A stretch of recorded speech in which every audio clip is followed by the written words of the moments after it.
What up, guys? Welcome to the Jiu-Jitsu podcast number 363. Hey. Eugene was very explicit in giving me the number because usually I'm like, number of God, what knows what, whatever.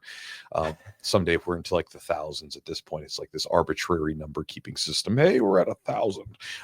Anyway, today's podcast is going to be about some old grappler tips. Again, this is stuff that it works for everybody. What we're going to get into, it's not specific to old grapplers. The only issue is that if you're older, you have just less room for error, less margin to work with. You don't like youth is a superpower. Like the amount of energy and the amount of things that it allows you to get away with. Many of us who, probably ate not the best diets when we were in our like teens and 20s quickly realized as we got older what happened. Sometimes faulty sleeping habits or lifestyle sort of choices. You get away with them in your teens and 20s, you get to your 30s, 40s, like, not happening anymore. But, we just have less room to work with. And so they're good for everybody. But, explicitly, I'm giving them to you guys because as a middle-aged grappler, getting into that older sort of time in my life, especially with athletics and stuff, it's stuff that really interests me because that's where I'm at. And so I like sharing it because if I find things that are working for me, I like sharing it with you guys because it's always been what the podcast and the YouTube and the emails and everything else is about. Right? Mm-hmm. I find something that works, I share it with you guys. Speaking of which, this podcast is coming out. We're in the last week of my Flow and Controlled early launch, which is a guard passing and top pressure style of jiu-jitsu that is tailor-made for middle-aged grapplers and older grapplers like me. And so it gets into that kind of stuff, and I will sort of teach you how to do it. And with the early launch, there's two different packages you can get, a silver medal and a gold medal package. You choose which one you want. And there are a bunch of different sort of things that come along with it during the early launch. After the early launch is over, I'm going to remove the second package and probably get rid of a lot of because one of them has like a direct coaching option. So you can join a community of other older grapplers and you'll get to have direct access to me and to help you through this course in the beginning and in the program and help you with your jiu-jitsu for, a solid bit of time to help give you more direction. So if you're interested in that, you can go to the website. It's at jujitsutraining.com/old. OLD. Old. jujitsutraining.com/old. So, but with that said, guys, we're going to get into these tips. I think these will be useful to you at any age, but especially if you're an older grappler, it can be very useful to you. Some of them are mindset, some of them are specific training tactics when you're rolling with younger grapplers, and some of them are more lifestyle tips, but important stuff nonetheless. And these are also coming from some of the questions that I got from people that were sending me emails back from the daily email that I sent out regarding some of these old man tips. So anyway, let's getting into it. Big thanks to our sponsors for helping make the podcast happen. Charlotte's Web, you can check them out at charlottesweb.com. The promo code that we have with them is Chewjitsu30 for 30% off the order. Again, they're a CBD company. They are one of the premier CBD companies, one of the original ones out there. They make terrific products. They're third-party tested, so you can be sure that what is in the bottle is what's on the label. And they make a wide range of products, everything from CBD, CBN products, and everything else, but also including things like products that use functional mushrooms, such as reishi or lion's mane, to help with focus or stress management, whatever it might be. And again, I'm a big fan of CBD from the usage of supporting me with my recovery. I think that's where I get my most bang for my buck. I also tend to find that as a person that's wound a little tight sometimes, right? Like, we're all a little quirky as humans, right? We all have our little things. I tend to be wound a little tight. I would lead more into like sort of like anxiety over, say, like just depression. You get people that just like they have the slumps. I rarely ever hit the slumps, but I can get going way too much and then like too much. Sure. It's like that's the spectrum I'm on. And I find that CBD kind of helps kind of pull me a little bit. So sometimes when I need it to get me to be a little bit more even kill and help support my sleep. But again, if you want to check out any of their products, go to their website at charlottesweb.com. The promo code is Chewjitsu30 for 30% off the order. Also, big thanks to our sponsor, Epic Roll. Epic Roll Jiu-Jitsu is a gear and merch company that makes stuff for us, and it's made by jiu-jitsu practitioners. It's owned by jiu-jitsu black belts, right? So I think that's cool. They are the company that I use for the gis that I give to my new beginners. They're great gis.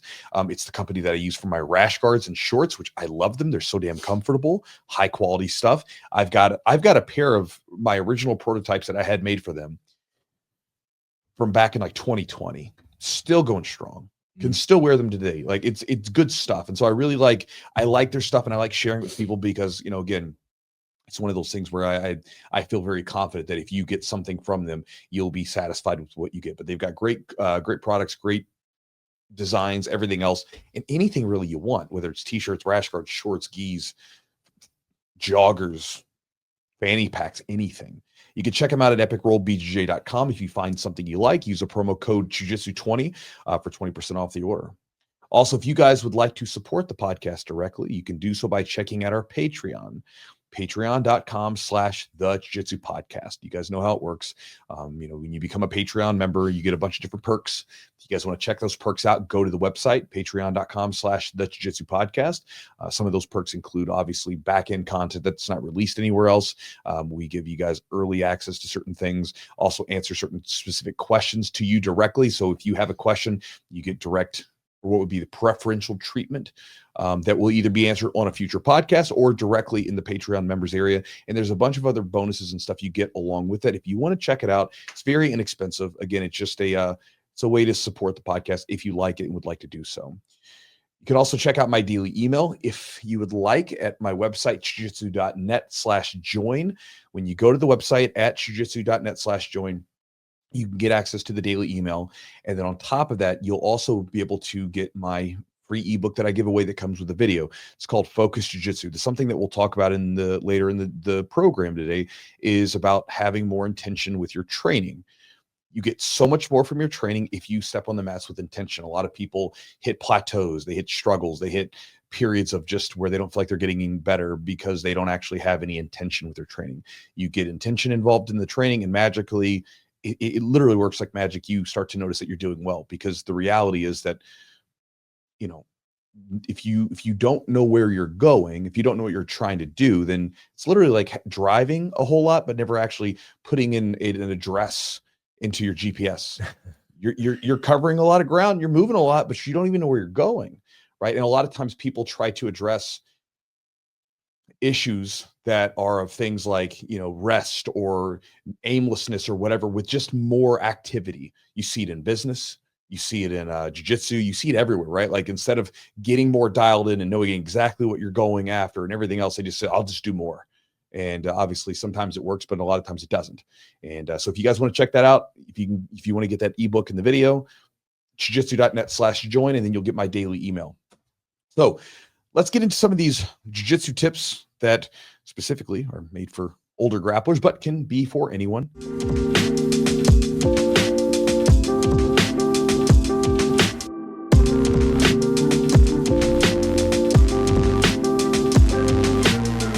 So the first one, this is more of a mindset tip. When I went around, I traveled a good deal last year in the last 2 years before, actually it was like I already had my 2024 was already kind of booked ahead of time.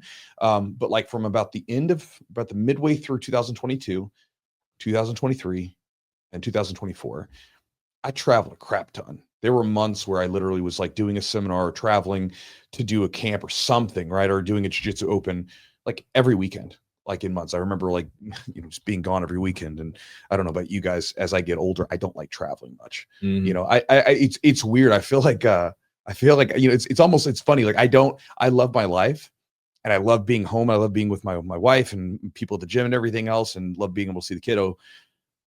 I don't really have the urge to always want to get up and travel, because I like being home. I like being in my place and living the life that I've designed for myself and just sort of doing that. Where I feel like a lot of times people are trying to always travel or get away or whatever. I don't want to get away. So anyway, with that said, when I was traveling a bunch, I talked to a lot of the black belts that I was meeting, sometimes at the gyms and everything else. And I would ask them kind of what is your number one tip that you would have given to yourself back when you were a brand new white belt?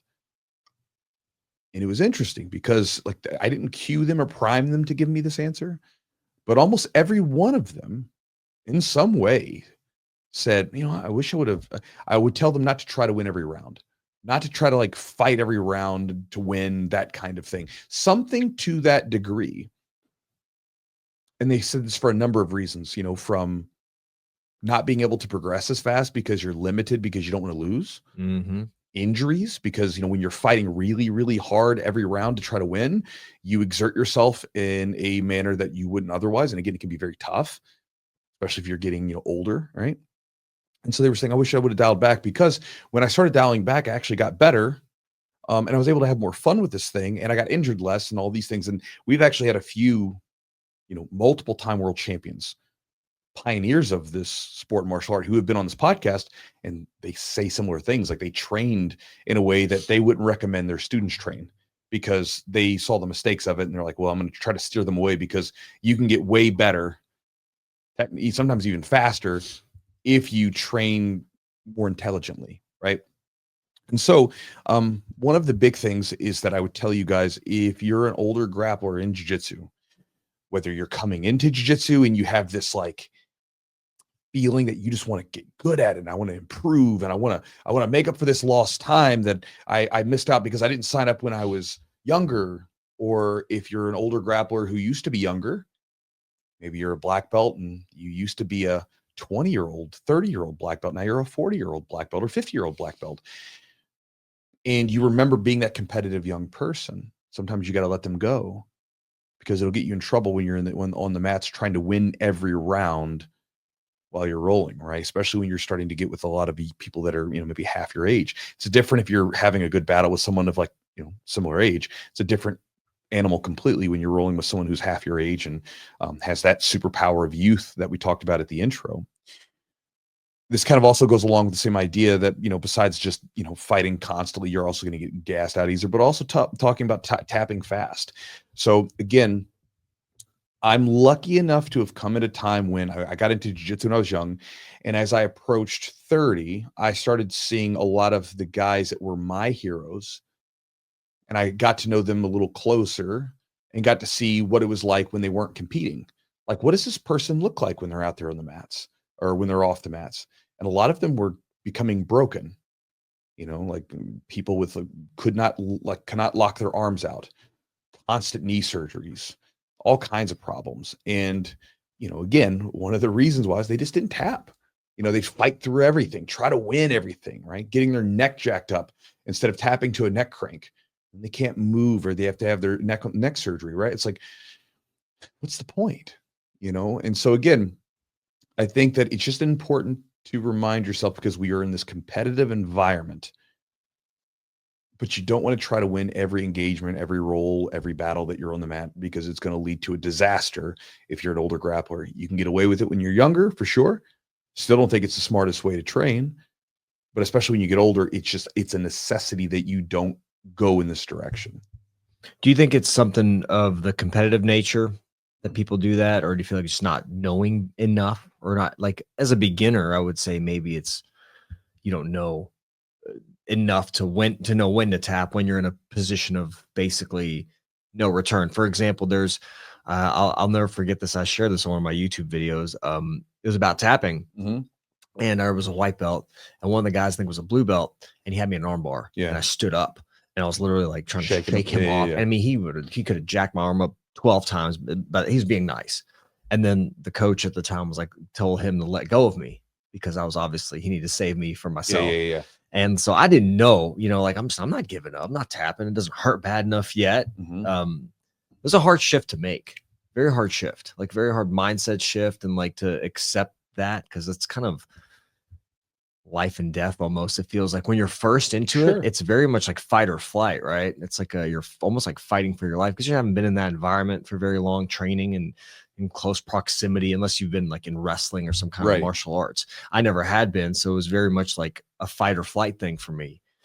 Is there a shift that you think that happens, or like how can people make that shift? I mean, there's a lot of things.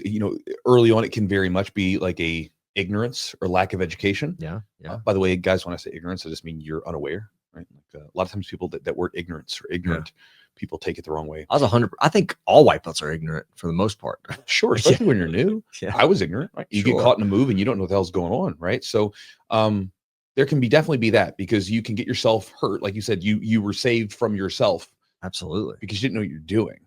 And you didn't realize, oh, like my arm's locked out.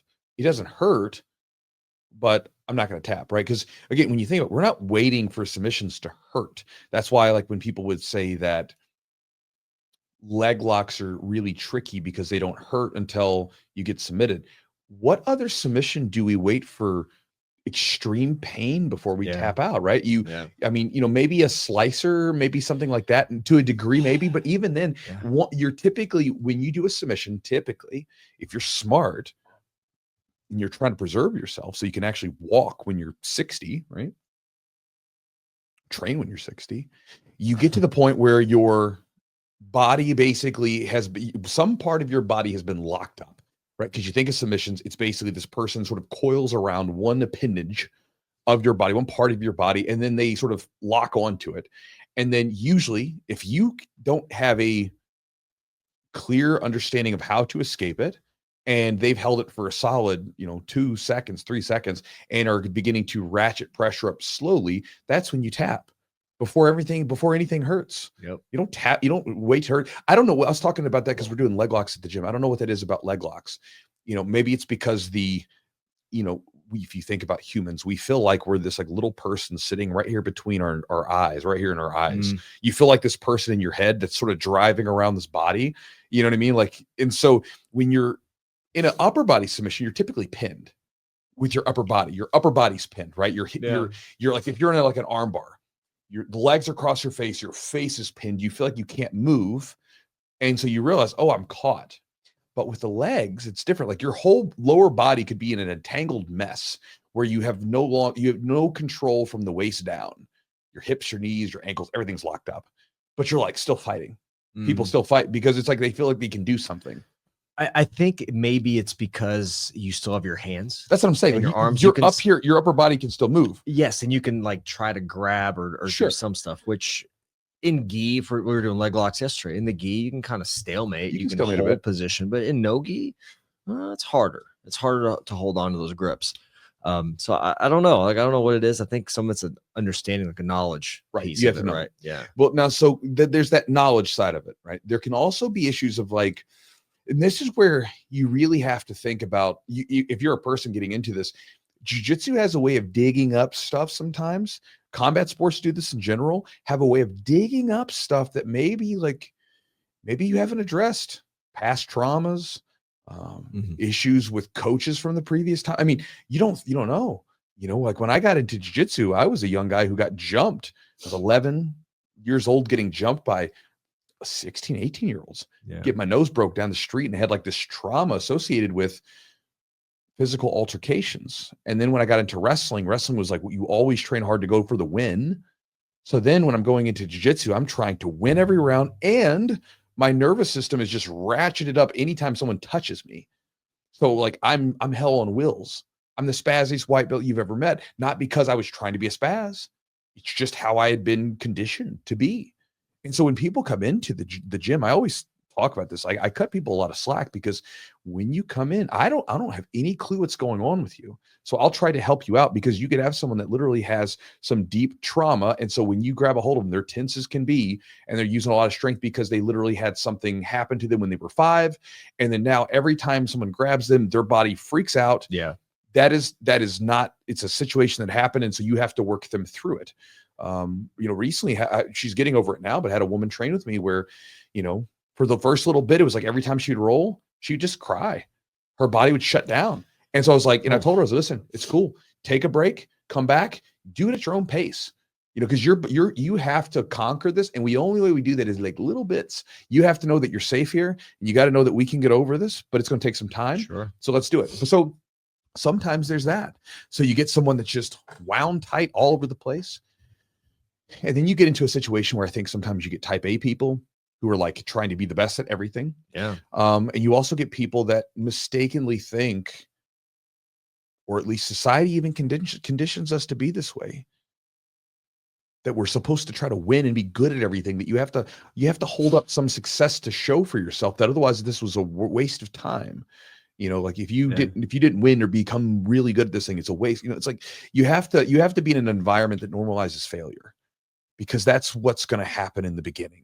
And you have to be really, really okay with that. And I think, that's one of the reasons why most people don't even do stuff. is because they're too hamstrung by what happens if it doesn't go good or what happens Yeah. if it fails. Who gives a damn? Better you do it than like wonder what if. You think about how many people don't start a business.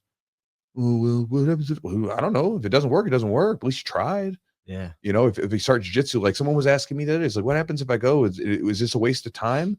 If I don't like it? No, it's not a waste of time. You figured out you didn't like it. Great. Better than go 20 years later. What if I would have done this? Yeah. So I think there's a lot of factors and you never know. But if you're one of those people where you have this like hell-bent thing that you have to win, then you have to be careful. There's a time to be in that mode. Maybe you're getting ready for a competition or something. Sure. But in day-to-day training where you're just trying to train, and even if you're just like a super casual person about this, be careful not to get sucked up into being overly competitive. Because again, it limits your game because you get locked into trying to win instead of actually learning and figuring out what you're doing and exploring the surroundings. Like imagine like a kid, my son, right? Imagine he's learning how to talk. He's playing with words, babbling, just completely just destructing words in the worst possible ways. Just, you're like, what is he saying? You can't understand him. Now, what do? We're encouraging him forward. Oh, wow, that's great. Keep going. Like keep playing around with words. But you think about what we do to kids as they get older.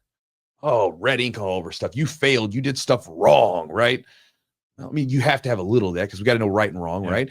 But at the same time, when you're training jiu-jitsu, you want to take on that kid-like nature. When you go back to your base mode of learning, which is just effing around with stuff and exploring and figuring it out and playing, and just play and have fun with it. That's your base mode of learning. And so, if this is something you struggle with, don't try to win all the time and sort of adopt that idea, that mindset. It's very helpful. It makes jiu-jitsu a hell of a lot more fun. You become less fragile. You see people like when they lose and they get all butthurt about it, you become less fragile because that's fragility right there. You can't take that loss. And that's my suggestion. No, it's great points. I think we all struggle with that stuff, with losing and accepting it and learning from it. Yeah, those are great points. I mean, especially with kids and stuff, because like my son does track and field, and I'm like, let's go. I want you to do great. And he's like kind of out there, doesn't really care really how well he does. He's just smiling and having fun. I'm like, well, all right. It's got to foster that enjoyment. And I think eventually that could lead to something else. So like if you enjoy the process of learning, eventually that might turn into well, you gotta support them, but they've got to find their stuff. And then once they find their stuff, then you got to like help them like, all right, let's go. Well, you see that in the jiu-jitsu space as well, where you see people kind of struggling, kind of not really catching on. They find a technique or they hit a groove all of a sudden, then they start winning. So here's the tip number 2 for you guys today. If you want to be an older grappler, you want to be good, you got to be good at defense. All right. So there's some reasons why. In a lot of times when I'm talking about defense, I mean, yes, submission counters and stuff like that, but like good in like the bottom of like mount, the bottom of side control, things like that. So the reason being is a lot of times when it's different when first off, being good at defense is just good, period, right? That's a good idea, anybody. But what I found is sometimes when I'm rolling with like younger people, I'm just forced to concede position, right? Because like, let's say as an example, Brandon Reed, one of my young guys, he's a good example of this because he's a pain in the ass for me to deal with. He gets going super fast, and he has the superpowers of youth. He's also very athletic, trains hard, takes care of. I mean, he's like, the perfect storm when it comes to people training, right? He's a pain in the ass to deal with. So going with him, his heart rate can go higher than mine, right? When we roll, sometimes I'll get into these battles where if I try to, like, let's say if he's trying to pass my guard and he's going back and forth and I'm trying to match pace with him and not give up that concession, not give up that side control, I can hold him off for a good long while, but then I get gassed out. It's a Pyrrhic victory where like, I win that little engagement there, but then I'm too exhausted to do anything else. Whereas sometimes I will give him a pass. Like he's going through his mode. I'm like, all right, well, you pass. Because my defense is so good that like when he gets to side control, I don't feel that threatened. And it allows me to get an attachment to him. And I can use that attachment to pull myself into a place like half guard where I can work and not be exhausted, right? And this is kind of a general idea, a theme that I sort of think is a good thing to sort of chew on when it comes to older grapplers. You want to have connection over speed. There's nothing wrong with having a little speed in your game. I still have a gear that I can turn on, especially when I go against people around my same age, but you want to rely on connection more often than speed. And so from the bottom, you're trying to get some connection to this person. And I remember doing a question for one of the guys on YouTube who's training at a gym with a lot of world-class guys, like young guys who are known for being almost acrobatic like when they're grappling, right? And he's like, dude, he goes, I'm an old guy. I love training there with him. I love being a part of the group. But if I have to roll with one of those dudes, he says, man, I don't know what to do. I'm like, well, here's my plan. I'm like, it's not good for competition. You're not going to win competitions this way, but you're also not going to compete against someone 20 years younger than you most of the time in competition. So I'm like, let him come into side controls so that you can get an attachment to him, a grip on them, and then work backwards to a position like a half guard or a low half guard, like I like to play. If you guys have my half guard sweeper series, a lot of the old guys like it because it's a really good position if you're a little bit older or sometimes don't have longer legs, right?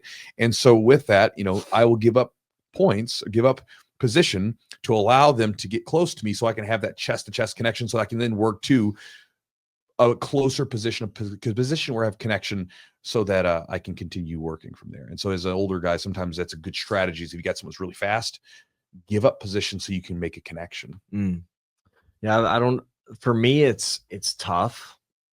Like to give up like side control. I feel like it's a tough position to get out of. You're so good in that position. But we're old. Yeah. So I mean you can fight. But I'm saying let's say you're rolling with someone that maybe that you're technically better than, but man, they're just buzzing around. Again, you don't have to. I did that yesterday. I went with a young purple belt, very leggy. Man, he was tough. He was good. We haven't rolled in a while, and he almost put me in a buggy choke. I felt it coming on. I got out right away. Okay. But I was just kind of moving around, letting him work, because he was moving quite a bit more than me. And I'm just kind of working my way back from a little back injury. So I was just kind of taking my time and being, I was giving up some positions. Just to concede a little let bit. Him kind of wear himself out. And then when it was time, I went. There you go. You're giving concessions so that you don't overexert yourself early. Yeah. So that you can try to either make a comeback or you can at least have some connection to them where they're close, where it's easier to track them and stay with them. Right. Yeah. And then you can kind of slow them down and they have to kind of work a little bit harder to separate. Yeah. And I mean, it's tough, man. Because think about let's say if you have a younger person, would you rather deal with a younger person who's bouncing around side to side, standing, passing, open guard passing, or would you rather be close enough to him where you can at least lock him up in some sort of knee shield? Oh, knee shield 100%. All day. So we have some connection over to them. And I'm not saying you can't get a connection from open guard, but it's a hell of a lot harder. It's a lot of work because, I mean, if you think about just the basic positions, I mean, you're on your feet if you're passing and then the other person's on their butt. Yeah. It's a lot harder to stay They with can them. move significantly faster than you and you're having to work a lot harder to move around. So yeah, it's a tough thing, man. It's tough. It's tough getting older, right? It is, and that's what I'm saying. You have to and this goes back to you can't adopt this sort of idea of conceding position sometimes if you try to win every round. Yeah. Right, because they kind of go together. Like you have to be okay with giving up a little position to play to keep playing the game and still have energy versus I'm going to try to win this round. I'm going to gas out in 2 minutes. And then I got 4 minutes of just stuck where I'm just exhausted. And you got nothing. Yeah. You got nothing. As opposed to having some kind of battle, some kind of fight in the game. Yeah. Mm-hmm. Here's the third one for you guys. This is one that I was talking about this in my emails last week, and a lot of people were interested in this. But basically, I think it's a really useful practice to at least occasionally use a heart rate monitor. There's a great story in this book called Spark where it's about movement and it's sort of its impact on our brain. And there was a story where they were talking about this one particular charter school, and what the charter school would do is they found that there seemed to be a benefit of having kids exercise in the day because it seemed to help improve their grades and their learning. For sure. And their test scores, which only makes sense, right? Because think about how awake you feel after you've worked out. So they were doing it. And what they did was they strapped heart rate monitors on all the kids so they could monitor them. And so these kids are running because what they were trying to do is get them into they're trying to test what's the optimal heart rate sort of thing for this exercise bout to support learning and everything else. Huh. So they're trying, let me get some clarification. So they're trying to figure out not too low, not too high. Is there a sweet spot to get these kids to kind of work to work themselves out. And so that this way they can get them in this optimal state afterwards, right? So they're an optimal state of learning based on heart rate. Yeah. And basically they were having, but essentially they were making them exercise at the very beginning of school. and they wanted to keep them in a particular heart rate range. Okay. And so they had heart rates on. Now, what was interesting is they would run, and they found that in some cases, the kids that were the slowest were working the hardest. So these kids they were the slowest kid in the group, but their heart rate was like where it was high, right? And so, like, you know, most of the time when you see the slow kid, you're like, come on, man, let's pick it up. Let's go. Sure. But he's like, he's going hard. That's what he's got. He's just slow, right? Then sometimes they found that one of the faster kids was actually sort of, you know, not going fast enough. They check their heart rate, like, oh, you need to speed it up a little bit because you're not working very hard. Do you think the faster kids were maybe slowing down because of that was well, like I don't know pace. Here's what I'm getting at with this. All right, let's hear it. What I'm getting at with this is that in some cases, a lot of people don't really know how hard they're working. Okay. It's like, you know what I mean? They're like, I'm working hard, or that was pretty easy practice. Like, I don't know. You don't even know how hard, you're just guessing. Now, some people, obviously, if you're very in tune with your body, you have a good sense of this, but something you can do is wear a heart rate monitor. It'll give you a good measure as to like, how hard was that training session? How hard, like yesterday, I'm getting ready to compete at the end of the weekend. Mm-hmm. So I'm keeping my training light and trying not to get over for too long out of the 130s. The basically 130s is going to be my max. What's your percentage? If of your, it's 220 minus age. I go off of basically I find that I go off of like where you're in the blue, the green, yellow, and red. And it has that on you. It has it on the thing. And so basically I'm trying to keep myself out of the red and out of the high yellow. Okay. So I'm trying to keep myself down in just the green, which is like, for me, that's kind of like if I'm at a pretty brisk jogging pace. Okay. You know, it's kind of like that. It's like, it's a good workout, my blood pumping, but it's like, it's not going to affect me in any way for tomorrow. Right. It's enough to like get the blood flow, but I'm not really all that affected. And so in physical therapy terms, we have like the rate of perceived exertion. Yeah. You can say 1 is like sleeping, like we'll do 1 to 10. Yeah. 10 is like you're red. Yeah. Where do you think you're at? Like a 6, 7, maybe 6, 7, like 6, 7. Like, you so know, for you, that's a pace that maybe you can sustain for the whole round. Oh, I can sustain that pace for like just for God knows how long. Well, so there you go. So for people maybe at home trying to figure it out, like it may be like, all right, can you sustain? Is this a sustainable pace for the whole round, for example? Yeah. And so, you know, and again, if you're in like your mid heart rate range, you're in the blue or the green, or depending on how you want to measure them, you know, it generally is not that hard, right? It's pretty easy to do. Yeah. Like, you know, again, how much movement you can do and maintain that heart rate is going to change, right? Because there's some people that can run a lot faster than me and maintain a lower heart rate than me, you know, going slower. Mm-hmm. I'm not optimized for running. Yes. I'm optimized for grappling, right? But that's a lot of times like how fast I can move versus how fast you can move can be very different, but the heart rate's the same, right? It's like, again, if you're in like your 95% of your heart rate, you're cooking. Doesn't matter. Like if you're walking one step at a time, your body's cooking. Right. And so being able to do that allows me just to have some reasonable ideas to how intense the round is. And so, you know, let's say you go into the gym, you're like, man, I want to have a lighter day today. Well, you can literally have your heart rate. I put mine up on the wall so I can see it. I don't know if your gym has that ability, but you know, have it up on the wall. I'm like looking at it. I'm like, oh, it's going a little too high. Let me back off a little bit. You know, it lets me know where I'm at. Or if I want to push it a little bit, sometimes when I'm doing interval work and I want to touch that max heart rate, because it's good to like get up there a little bit so your body knows what that's like. Yeah. And so let's crank, let's go, yeah. You know? And so again, it allows you to have some measure of it. And I like doing that, especially when I'm trying to, it's very easy to get into a battle. It's very easy to get into a scrambling match and your heart rate just climbs. It's a little bit more difficult to keep it in a particular range where you're trying to chill a little bit. So I like using it for that purpose a lot, where I slow it down a little bit. And, you know, it doesn't go off of my like perceived what I perceive. Sure. Perception's great. It's good to know. But sometimes there's times where I don't feel like I went that hard and I'm like, oh damn, I'm in the 140s. Yes. And then there's days where like, especially if I'm worn down, my heart rate will climb higher and I'm like doing about the same amount of work that I would do. And I don't really feel like I'm going that hard, but I look up and my heart rate's at like the 150s. I'm like, oh, all right, I got to back off a little bit. And so I like it. It's a great tool to use periodically. For you guys that are curious which one I use, because that always seems to come up. I use a polar strap. I've got one for the bicep and I've got one for the chest. Is that a polar as well? The bicep one? They're both polars. Really? Yeah. Okay. And so I use them. Someone was like, do you use Whoop? I don't, Whoop's great. It's a great company, whatever, but I don't want to pay a monthly fee for like a gadget. And honestly, I don't need all the other metrics. I just want to be able to monitor this.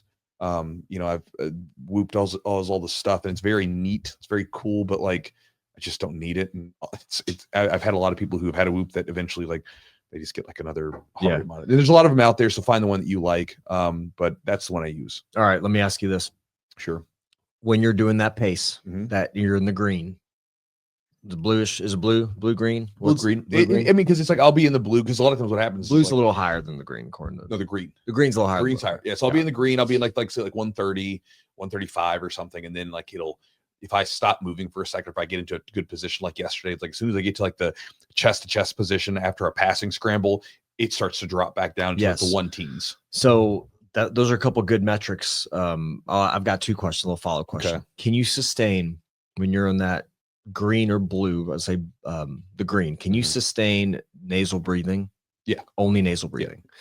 So that's a good marker for some people. Yeah. Like, hey, you're going to limit how fast you're going. So you have to, you have to just focus on nasal breathing. No mouth breathing, only nasal, in and out. That's it. So that might keep that's a good governor for if you want to limit your ability to out for your training, just nasal breathe and you will be hindered because you won't be able to mouth breathe. Yeah. And if you find yourself mouth breathing, you know, I got to slow it down. So the next piece is that kind of heart rate recovery. So that's a good way for people to, like, if you know what your heart rate is, how long does it take that heart rate to get down, you know, to normal limits? Or maybe you can see normally you're keeping track and your heart rate gets down in a minute, it gets down a certain number of beats. So if it's not recovering as well or as quickly, you may know you're working a little harder. That's right. Or you're not recovering as well. So maybe you're just at a state where you need to kind of ease off. Yeah. So like last night, so this is an example, like I was rolling with Rob. And so I saw that. Yeah. I actually touched in the yellow a little bit because we got into a good scramble. So it went a little harder than I wanted to, but then I can look right here and it, like, you see how it just plummets. Yeah. It just immediately. Is that between rounds? Huh? That was our last round. So that's but in less than a minute, I went from being like around 150 and was back down to around 100. That's great. You know what I mean? So it's like my body's like, as soon as I stop moving, it just comes back down. And that's great. You can even see this. I thought this was interesting. Right here, I had just touched like 146. And then this was a passing scramble. I get to chest, and my heart rate starts dropping back down. Into the green. Yeah, into the green. So it's like, you know, this is one of those things where you, like, as you get older, this is another cool thing. You can find positions where you learn how to conserve energy. And so like when I kind of mentioned earlier on the podcast, the Flow and Controlled series, my old man guard passing thing. I like using that pass. I feel bad about it sometimes because I feel like I'm just like a smothering blanket on people. But one of the neat things is like when I get into the position to really lock it in, like they're dying under me, but my heart rate's plummeting downward. And it's like, I'll start to get into like the 1-teens very easily. And it's like, well, that's just cool. Like I'm not using a whole lot of energy and you're dying. So bad energy exchange on your part. Sure. So you're going down, they're going up. It's kind of like it's like your pit stop, you know, a rest area. Yeah. It's like I'm on the expressway. I'm pulling in the rest area for a second. It's kind of just, I mean, and also it's like that exchange, right? Your heart rate's going down, they're just going up. They're working a lot harder or they're not recovering. It's tough. And so again, I think heart rate monitors are really useful just to have metrics and measurements and clear ideas as to how hard you're going, or, you know, it's just a useful little tool. And so it's worth trying out just to see how hard you're going. Do you, one more follow-up? So when you're rolling, you like the arm one, the one that goes on the upper arm, not the chest. I actually like the chest one better. Does it impact you in any way when you're training? You just so probably like you're probably wearing that and then putting like a rash guard over top, something like that. So keep it together. Yeah. If you want to wear like, if I was like, didn't wear a rash guard, I can use the arm one. The arm one. Yep. Do you feel like it's as accurate, or for me, you can tell? Yeah, no, it's accurate. I mean, it's like if it moves, sometimes it can get inaccurate.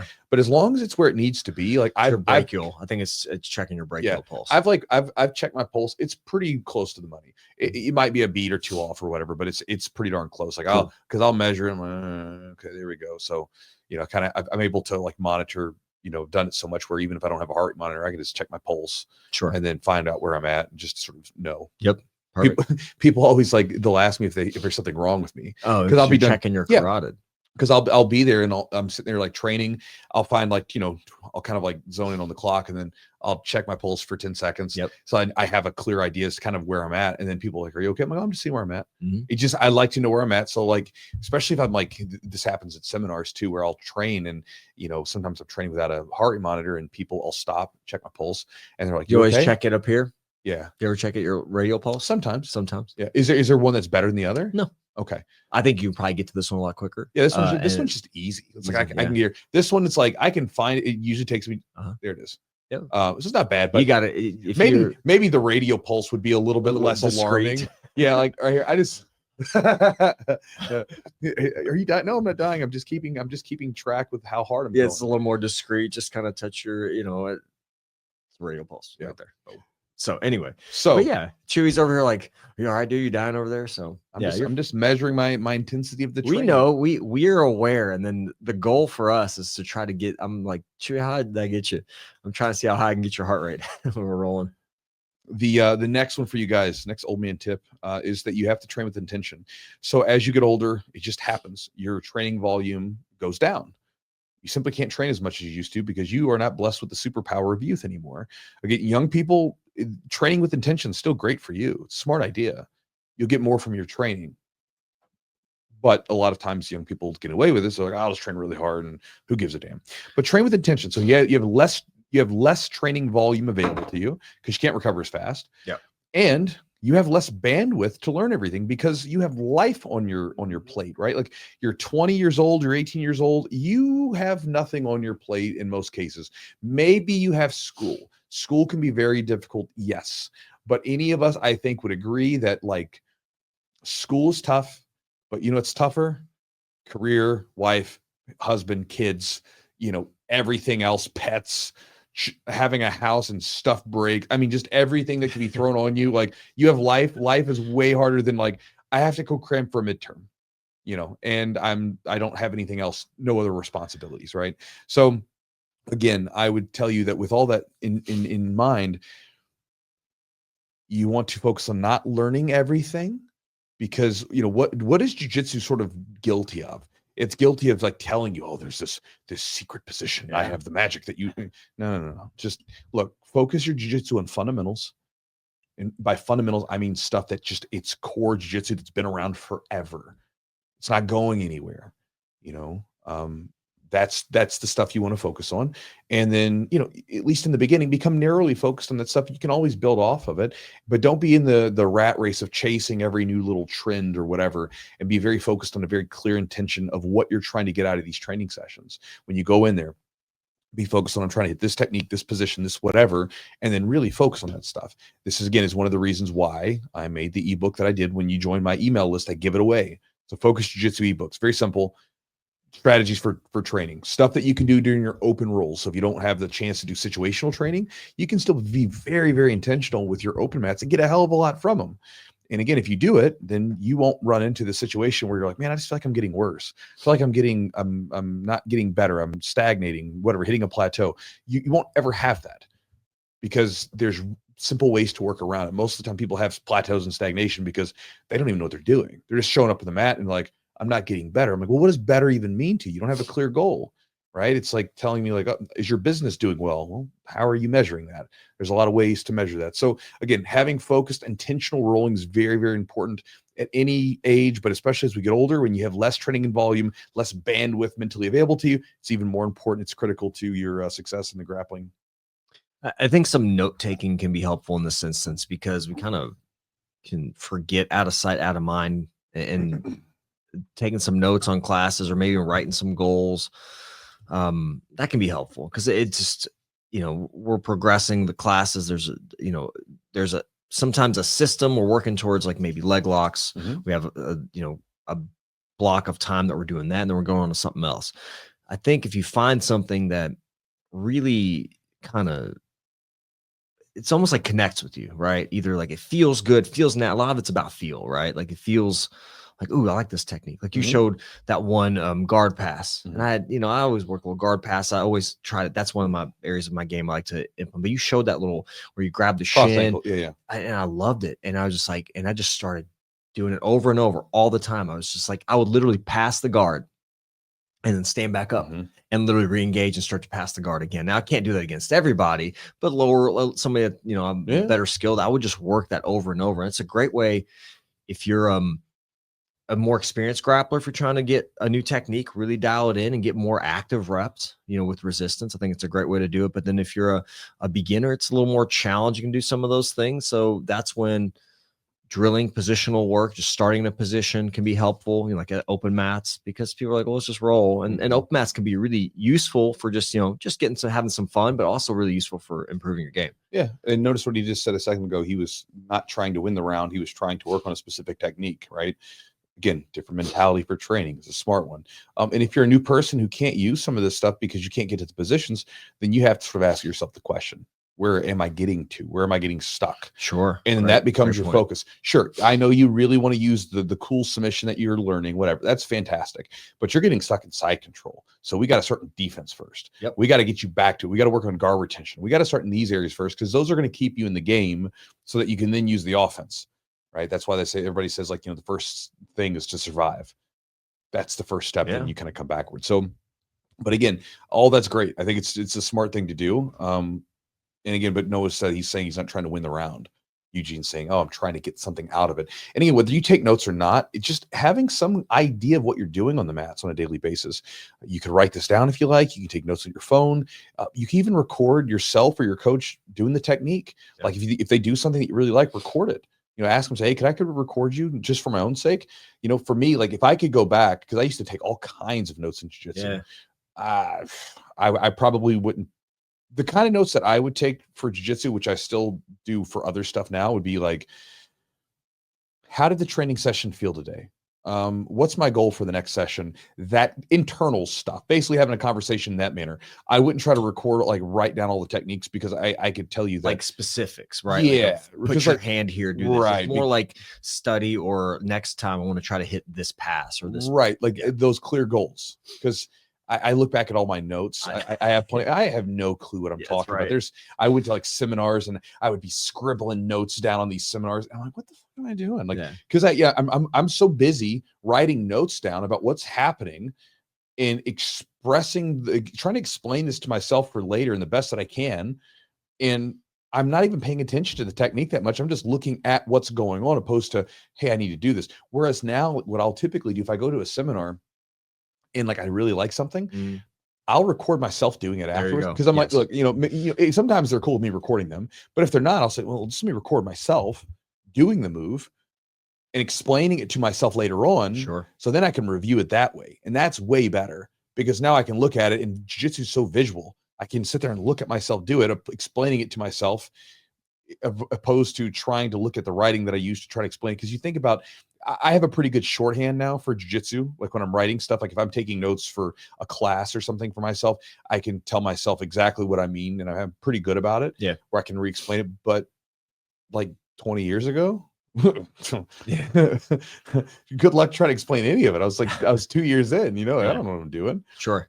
So anyway, that's an intention. It's a good idea.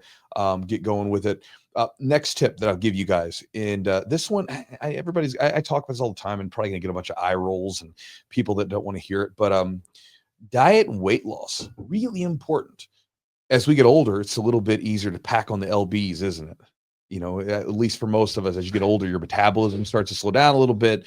You got to be a little bit more careful about what you eat, because if you don't, like, your belly starts to get a little bigger, right? And when you start to have that excess weight, that excess body fat, that excess just fat sitting on top of your tissue, that's not useful. It's not doing anything for you but lugging around. I mean, you have to have a certain amount of body fat to be healthy, right? That's optimal. But for a lot of people, they're carrying a lot extra. And, if you're someone that came into jiu-jitsu that wanted to lose weight, right? Like, and here's a question for you. Here's two questions. If you came into jiu-jitsu or if you're someone that struggles with weight, or if you have some excess pounds on you that you want to lose, are you holding a sizable amount of excess body fat that you'd like to get rid of? Would you like to get rid of it? Right? That's number one. Number two is, do you feel a lack of energy during your training sessions? This could be a lack of energy going into them, like you're kind of lethargic. It could be a lack of energy during the training sessions, like you're getting tired. Again, this may not be some of you. Some of you guys may not be in the situation, that sort of thing. But the older grapplers, you just don't have the superpower of youth to pick up the slack from things like a bad diet or excess body fat. Body fat means that you're lugging around extra weight that isn't supporting you. In a cardiovascular intensive sport, martial art, there's no benefit to having a ton of excess fat, right? There's no positives for it. There's no like, oh man, this is great. Like, you know what I need? Whatever. And again, maybe you become really heavy and you sit on top of people, but again, there's going to be some downfalls to that, right? Not ideal. Better diets tend to improve performance for a number of different reasons. One, you lose some weight, so you're not carrying around jugs of milk on your stomach. I mean, you think about like if you pick up a few pounds, right? Pick up an 8-pound weight, 8 pounds. Now imagine pick up a gallon of milk. It's like I think it's around 8 pounds. 8 pounds. Yeah. Imagine carrying that. Let's say if you got like 20 pounds to lose, 20 pounds you can afford to lose. You're carrying around over 2 jugs of milk, just lugging that around. Imagine that you were going to go hiking. If you've ever gone hiking, 8 pounds, bro, 20 pounds. That's a lot of extra weight to be lugging around for hours. And that's what you're doing to your body. Then you're trying to train with that. It's a big deal.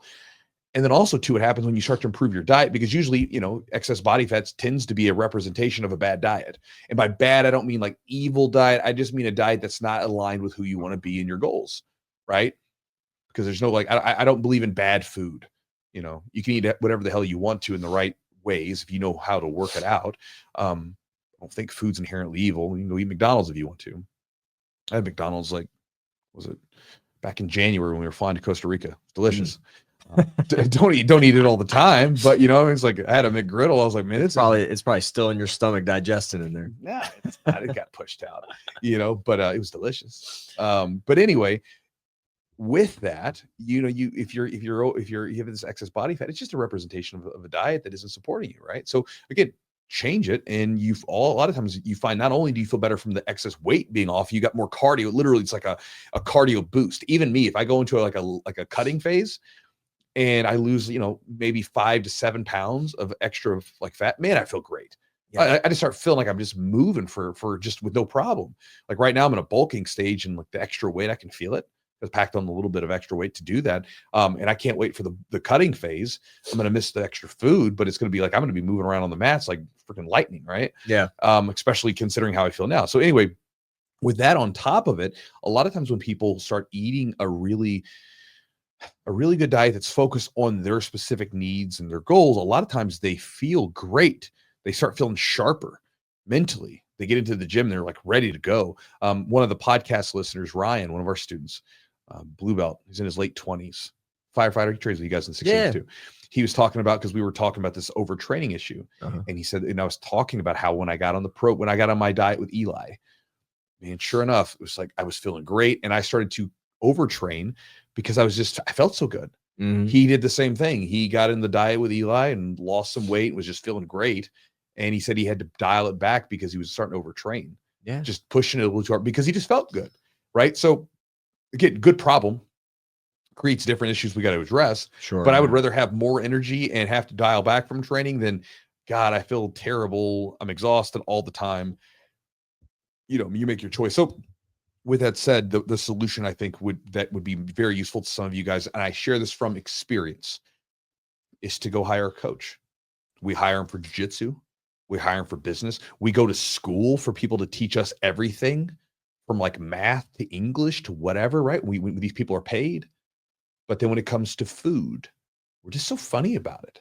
They're like, oh, I don't want to pay someone to teach me how to eat. I know how to eat.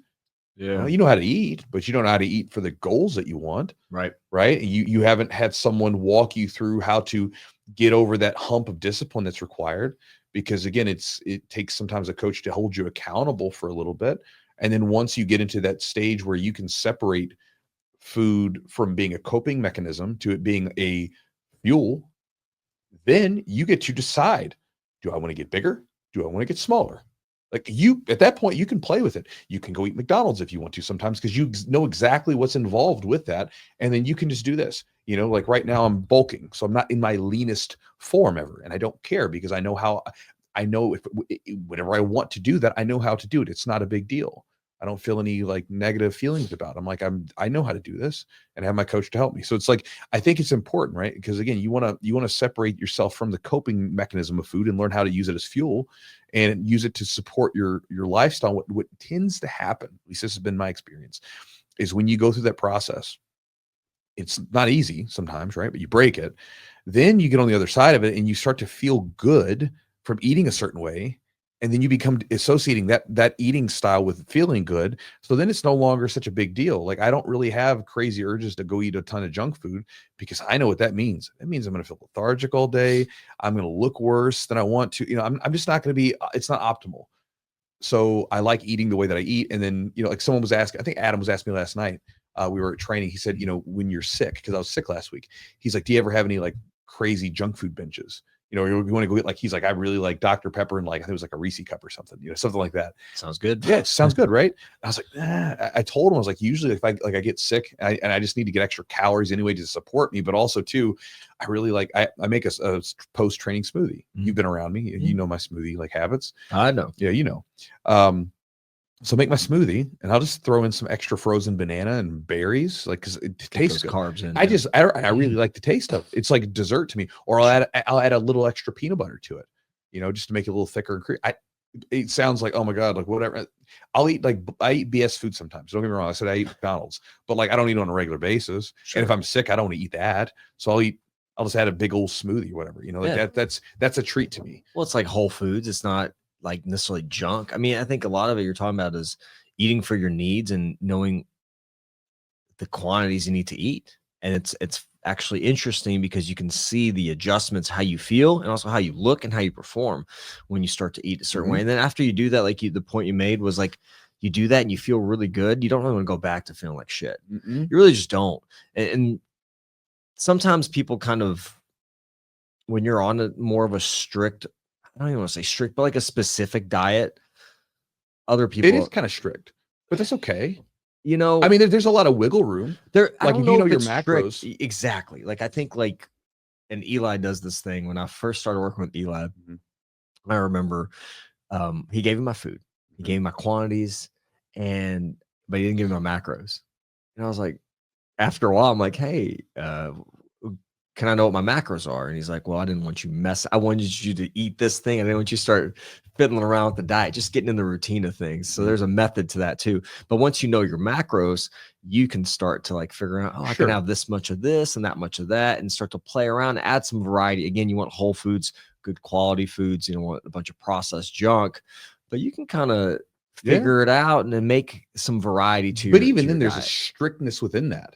So yeah, there's freedom to play within the type of food you eat and everything else, but they're still saying, hey, dude, we're not going to eat a meal with 40 grams of fat in one sitting, that kind of thing. Surprisingly, very, very easy to do if you don't know what you you're like eating. Pizza.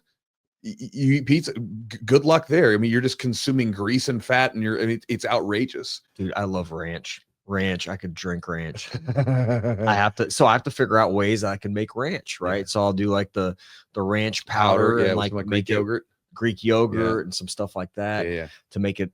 Jess will do that for like dip for vegetables. Yeah. Do like a little Greek yogurt with a little ranch, the ranch powder. You can make it work, man. And like when you have, when your taste buds are kind of like, they get accustomed to certain things. And like, then you're like, it's kind of like you're somebody that doesn't drink Pepsi or Mountain Dew ever, and you drink like water, and then all of a sudden you have Mountain Dew, and you're like, what the hell am I drinking? It's just or you get someone that doesn't drink bourbon or whiskey, and they drink bourbon, like, oh my God, this is awful. It's like you adapt to like the diet, and you adjust to like the seasonings and things like that, and food. Actually, for me, if I eat something very flavorful, it's even more so when I've been you experience it better. When I've been more of a consistent diet, but because you kind of have your body has almost like an appreciation for all these different flavors that it doesn't get every single day. Well, and then I also know there's an expectation of how I'm going to feel. I know that if I eat this food, I'm going to feel a certain way. And I think there's a huge benefit, because I don't want to go to jiu-jitsu and wonder like, am I going to have enough energy today? Or I know I got to eat this stuff before I train, and I'm going to feel a certain way. I'm going to have a certain amount of energy. Yeah, that's like, I was talking to one of the guys at the gym last night who's visiting, a guy named Roman, and purple belt. Yeah, purple belt. Yeah, nice guy. I was telling him, I was like, yeah, if I eat junk, like let's say if I want ice cream, me and Jess, we might take Luca to go get ice cream or something with us. And, we get ice cream, and it's going to be at the end of the day, because I know what's going to happen after I eat that ice cream. I'm going to feel like a slug for the next couple hours. Right. I'm not going to feel great. It's not going to be like eat ice cream and feel great. Right. Yeah. If I have a glass of bourbon, I'm not going to have a glass of bourbon at 4 PM. I'm going to have it later. So because it's my day winds down. Yeah. Because I'm going to feel blue, and there's other foods that affect me negatively. And so I just know how that feels. And this sort of goes back to just sort of an idea. Maybe this could be helpful to you guys. It's like, if you can do something long enough that you experience the benefits of it, and you then have the contrast of like the negative side of things, it's like a switch can flip, because then you can then use that negative feeling to support you, right? Because like, what are we doing? A lot of times with a diet, we're trying to use this positive end result of losing weight to support us. Mm-hmm. A lot of times, right? Or performance or whatever. But if you don't do it long enough to experience the benefits, it's really hard to feel that. And everything has to, in our bodies, we have to embody things. We have to feel things. It doesn't mean anything to like know it, right? We have to experience it. And so with diet, as an example, you feel all of a sudden you have the contrast of how bad you felt when you were on that regular diet or eating just whatever you wanted to, versus, oh man, when I eat this way, I feel amazing. Then when it's like you go back to eat whatever crap you normally ate and you ate it and you're like, God, I feel terrible. Then it's like, oh man, I don't really want to eat that stuff. Yeah. I don't feel so good. I've had that happen with like a lot of stuff in my life, where these bad habits that I'm trying to kick. And I realized, man, when I do X, I don't feel good. So I don't want to do X. Like even sleeping, right? Like people sometimes have a lot of trouble being disciplined on their sleep habits. But it's like, dude, if I go to sleep at this time, I feel great. Yeah. If I just get my butt in the bed at this time and wind down, I feel amazing. If I go to sleep at this time because I stay up doing stupid stuff, whatever it might be, man, the next morning I feel like crap, right? And I don't want to feel like crap. I'd like to feel good the next day, so go to sleep earlier. All kinds of other things like that. So again, I would encourage you guys, like if you get into something like diet, do it long enough so you get the benefits from it. And then you have the contrast of like, oh, good, bad. And then that negative feeling, at least for me, I find that the more I focus on how negatively I feel when I do that thing, the easier it is to kick the earlier habit. Because then it's like, I don't like, because it's weird. I used to talk about how bad I used to be with food. If it was in the house, I had to have it. Yeah. Now, man, like there can be ice cream in the house. I don't even care. I'm like, I don't really want it, because I know what's going to happen. I'm going to eat it and I'm not going to feel good. I'll save it for one day a week where I'll have a meal, whatever I want, have a little ice cream, have whatever I want. But like, I don't need to, I don't want it all the time. And even after that meal, I'm kind of like, it's okay. Where sometimes I'm like, there's other things I might want that are like less junky. And it's not that I'm trying to be like, I'm better than you because I don't eat junk. I'm just saying I don't like feeling like crap. And so I don't want to eat those foods. And anyway, I just encourage you guys, if you're one of those people that struggles with food eating, and if you have extra weight that you don't want, go get a coach. I know sometimes people are so funny about it, but man, like, you hire coaches and teachers for everything in your life to teach you stuff. Like if you're having trouble with something and you're trying to do it on your own, good. I mean, you could do it. I'm not saying you can't, but why not shorten the time frame? And if you're an older grappler, typically, not always, maybe you got a couple extra nickels to rub together, speed the process up. You ain't getting younger, right? So like speed the process up and learn from someone who's been there and done that. Obviously, my coach Eli works with people remotely. I get no kickback if you sign up with him. I just think he does great work. But find someone in your area that works with people and get a coach to help you out. In diets, it's one of the most important things that you could do to support your jiu-jitsu. And again, this is a young and old thing. But for us as older people, a lot of times younger people can get away with crappy diets and everything else because they're young. They have youth. So, but imagine if you're young, bro, and you diet and put your diet, and then you have even more. Well, that was Brandon. Brandon Reed, like when he bring up my student again from earlier, right? He started working with Eli, and again, he was already jacked, he was already muscular, the whole deal, already doing very well. And then he even said it. He's like, man, I feel like I'm on another level now. I'm so energetic for training. He's drinking more water. Eli was laughing. He's like, he's eating like a pound of cheese a day. Just like he would eat whatever he was eating. He would just throw like gobs of cheese on top of it. Got him eating a certain way. And then he got shredded to bits, and his energy levels went up, less inflammation in the body. Like you feel better too. The other thing, is just is recovery. Yeah. Right. I mean, I've gone to where I went on vacation and we were somewhere like an all-inclusive. And like my joints, I would have swelling in my freaking, like I would put my shoes on, my shoes would feel, I'm like, God, like I have like, now I'm getting like swelling in my joints. And so like you feel stiff and rigid. So I think just like from a recovery perspective. Yeah. I didn't even think about adding that in the information. Drinking more water, for example, is just like, I mean, it's simple. It's simple stuff. Like here's an idea. You're like, I'm not ready to commit to the diet stuff. Just start drinking more water. Cut out some of the like the sodas and stuff, and just see what that does. I mean, it could make a huge difference for some people because I know some people like drinking gallons of that soda pop. That's how I'm old. That's how I know I'm old.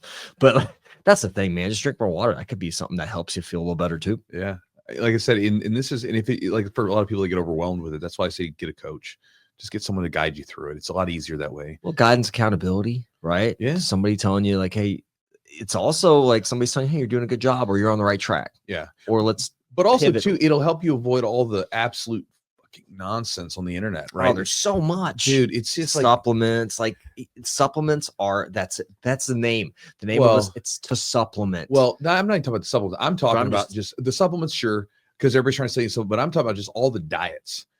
There's so many fraudulent diets, like where I don't want to call them fraudulent, but there's so many trendy diets where people are literally just trying to get your attention on social media. So they've got some stupid diet and you'll watch these people yo-yo and flip-flop around. And it's like, they go from, oh, I'm doing carnivore, I'm doing fasting, and it's just like, dude, like you don't have to do that. Like you don't have to eat this or that or whatever. There's lots of, I'm not saying you can't, you can try. And if it works for you, do it.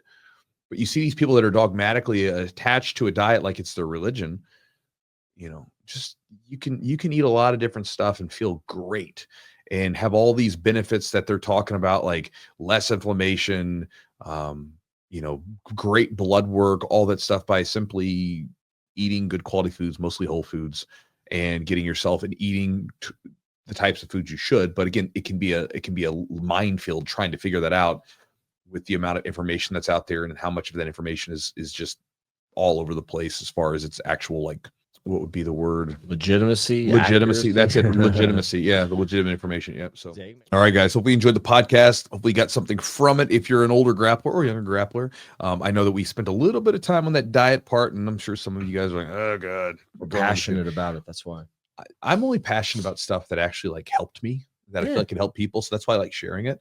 And if I can, if in that message, while it maybe annoyed some people, if I got like one person to like do something to actually change their diet a little bit, maybe hire a coach, then well worth it. Some of you guys have like told me, oh man, I did this after listening to one of your podcasts, hired a coach or whatever, and it worked perfect. Because again, it's one of those things where it's really hard to out-train a bad lifestyle, meaning your sleep, your rest, your diet, all that stuff. Really hard to out-train it. And a lot of times people try to make up for it's a recovery problem, which the diet's a big part of that, right? A recovery problem. And they just try to do it with more activity, so not a good idea. So anyway, hopefully you guys enjoyed the episode. Hopefully you got something from it. Big thanks to our sponsors for helping make the podcast happen so that we can bring the messages to you and to annoy you about diet. charlottesweb.com is the website. Chewjitsu 30 is the promo code on Charlotte's Web. If you guys are interested in using CBD products, again, I'm a fan of their products. I'm a fan of CBD products primarily from the benefit of supporting recovery. Right? Whether you're talking about improving sleep cycles, dealing with sports-induced inflammation of the body, it can be very useful for those things. I've been using CBD for a long time now, off and on, and they also have other products like CBN products, which are there specifically for sleep. They also have some new products out which use things like functional mushrooms to help deal with stress, increase focus, that kind of thing. If you want to check out what they have on their website, check it out at charlesweb.com. And again, use the promo code Jiu-Jitsu30. Also, if you guys want to check out our sponsor, Epic Roll. Epic Roll is a jiu-jitsu gear company made by, black belts, owned by a black belt, and they support jiu-jitsu practitioners like me and like many other up-and-comers that are coming in. And again, they do really cool stuff, really cool designs, really cool, good quality stuff. I use them for my gym to give the new guys that are coming in good quality stuff. I want to give them, good quality gear if they buy the gear at the gym. And then I get my rash guards and gis, or my rash guards and shorts made from them. So if you guys took part in the pre-order that we did, they're made by Jiu-Jitsu, or their Jiu-Jitsu gears made by Epic Roll. Again, I really like the stuff that they put out, good quality stuff. And if you guys want to check them out on their website, go to the epicrollbjj.com, and the promo code is Chewjitsu20 for 20% off the order. Also, if you guys want to support the podcast directly, we do have a Patreon for the podcast where you join up. I'm sure you guys know how it works. You join up, you give us a small amount of money every month, right? A pittance of money, very inexpensive membership, and it supports the podcast, and you get a bunch of perks. If you guys want to check out the list of perks that are on there, by supporting the podcast, you can go to the website at patreon.com/the-Chewjitsu-podcast. And when you join up, you'll get a bunch of different perks. You can take a look at them there and support the podcast that way. Also, if you want to get my daily email that I send out, which goes into everything from training ideas and jiu-jitsu book lists, whatever I think might be useful to you, go to my website at chewjitsu.net/join, JOIN. When you join up, you'll get the daily email afterwards. And I also give out a free ebook that goes into training strategies to help support you with more intentional and focused rolling. The book's called Focus Jiu-Jitsu. And so it'll help you do that. Also, for any of you guys listening right now, if it is before May 18th, 2025, you are still within the early launch of my Flow and Controlled series. So again, I've been working on this for a number of years. One of my students, actually, we were talking, we've been recording it periodically over the last year. I tend to record slowly, because I'd like to add and tweak things as I'm going. But I've been using this style of guard passing for the last several years. And it's something I really like using. And again, for me as an older guy, it's one of those things where it's a style of guard passing that allows me to put the brakes on things, whether it's gi or no gi. It allows me to be a little bit more competitive as I'm getting a little bit older. Again, it sucks to have to feel like you're losing a step, even though your skill's getting better, just because you had to blow out some birthday candles. And so it's something that's been really useful to me. And I put a lot of work into it with my students to try to make it as simple as possible. Because again, going back to the tip, that the idea is you don't have a ton of bandwidth to digest 17 hours of instructionals. Maybe you do. But to me, it's like, for instance, a lot of times, if you ever read like a nonfiction book, sometimes there's so much fluff. You ever read a book and you're like, God damn it, just get to the point, right? Like, you're just droning on about this stuff. You're like, you could condense this book into make it like half the time. I would have spent less time reading and got the same amount of information. And so I've tried to do that with the series. There is some extra bonuses that come with it. So if you like more stuff, there's plenty of stuff to get in early launch. But the actual course itself, it's still meaty, but it's very concise and to the point, because I'm trying to give you a very straightforward system that you can understand. You could go through it and very quickly understand what it's doing, what the whole purpose is.